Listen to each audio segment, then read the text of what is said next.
Greed is the number one enemy of the United States. Hello and good day to you wherever you are. I'm John Wright. The United States is pondering another war for us to fight, another enemy to kill. Russia is that enemy, and World War III is the objective of the globalists. Starting World War III, the globals can simultaneously destroy two of the largest Christian nations on planet Earth while covering up their looting operation of the U.S. Treasury. After the planet that they care so much about is blown up, the globalists will come back out of their bunkers and restart the process, building a new economy founded on slave labor and stolen resources, using their companies to lend for and build the New World Order.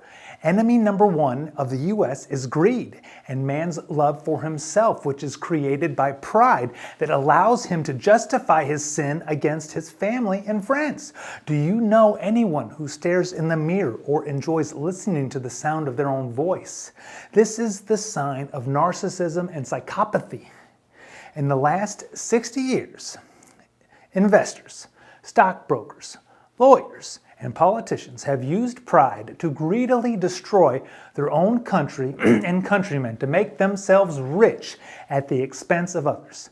These people feel that because of their special situation in life, which they have been granted by the state, they can use that little bit of nobility granted to them to make themselves rich at our expense. Their pride, brought on by greed, has destroyed the U.S. healthcare system, killed 13 million people around the world, while getting the U.S. involved in 84 military conflicts since World War II. Greed has imprisoned 3 million men and women in the USA for profit, in which their lives are now destroyed while they are being used for slave labor under the 13th Amendment. Greed has bankrupted the country to foreign investors through the derivatives and repo markets. Greed has sold our infrastructure to foreign companies. These people have used the U.S. government to create grants to finance hate groups within the U.S. to divide and conquer the same people that they cheer when they're watching a college football game. The greed created by pride in the last 60 years has turned the United States from a leave it to beaver, easy living society into a rich or die society with no middle class. Greed has turned the richest city in the world, Detroit, into a wasteland. The number one enemy of the United States is greed.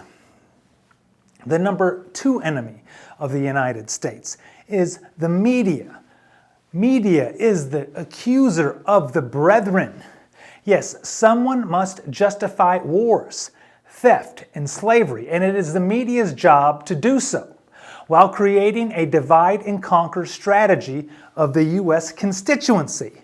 The media must accuse someone or something of an action or a crime in order to justify a military or monetary response. The media, whether it being Fox News, CNN, MSNBC, and now NPR, these are all private for-profit companies that publish information for whomever pays them the most money. I remember when NPR was a complete nonprofit before 2002. George Bush shut down the national funding for NPR. Now NPR is just like Fox News. The studio must get funding to broadcast from someone. Just like what Bob Dylan says, you gotta serve someone. It's your choice who you want to serve.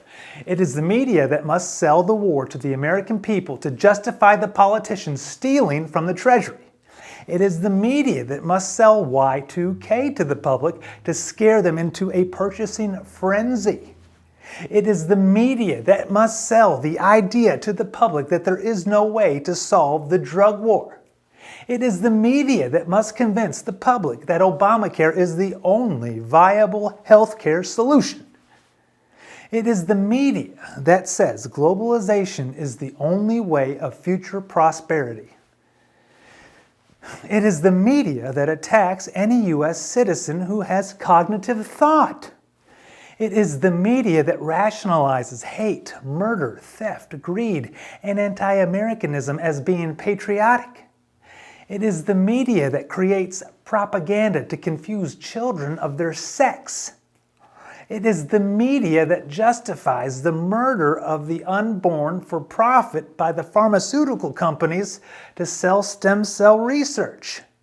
It is the job of the media to convince you that it is illegal for you to use your own stem cells for medical purposes. It is the job of the media to confuse you to maintain a monetary theft and murder by Wall Street and your politicians. It is the job of the media to accuse you of environmental terrorism for driving your car and accuse you of racism every time a man with dark skin gets shot by the police. It is the media that can take a bad idea and make it sound good. It's the media that can take a good idea and make it sound bad. The accuser of the brethren is a liar, creating hell fire on earth whenever it speaks. This is called liberalism, and it is up to the listener to decide for himself on what the media is saying. Men and women now must be masters of knowledge in every subject to understand what is being spoken by the media. The media uses ambiguity to create confusion, in which justifies theft of the treasury by our politicians who are satanically greedy.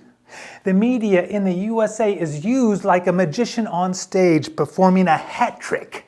The media focuses on what it wants you to see, creating an illusion of reality. The media is the enemy of the United States, as the accuser of the brethren is the enemy of man. Stockbrokers and investors are number 3.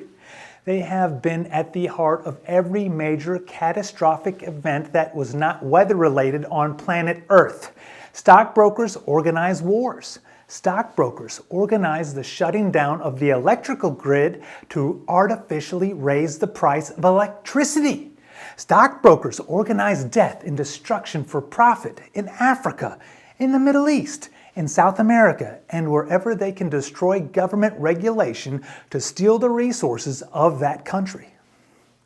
Stockbrokers organized Y2K. Stockbrokers organized the saving and loan scandals in the 80s. Stockbrokers organized the destruction of the U.S. healthcare system in 1973. The U.S. healthcare system today in 2022 kills 250,000 people a year due to saving money and bad practices. The thought of getting something for nothing is the enemy of mankind. To take what is earned by the sweat of someone else's brow, to profit from the labors of others without doing any of the work, is the foundation of the troubles in the USA. There is nothing wrong with working, folks. Nothing. That is why Jesus was a carpenter. He worked with his hands, making him a creator, just like you, who is created in the image of the Creator. It's the founding principles of Christianity which are missing from our society, and that is the enemy of our society. The United States society is lacking in morals, in ethics, and respect for the golden rule. Treat others how you want to be treated. Love thy neighbor as thyself. That's the news today. Thank you for listening and have a great day wherever you are.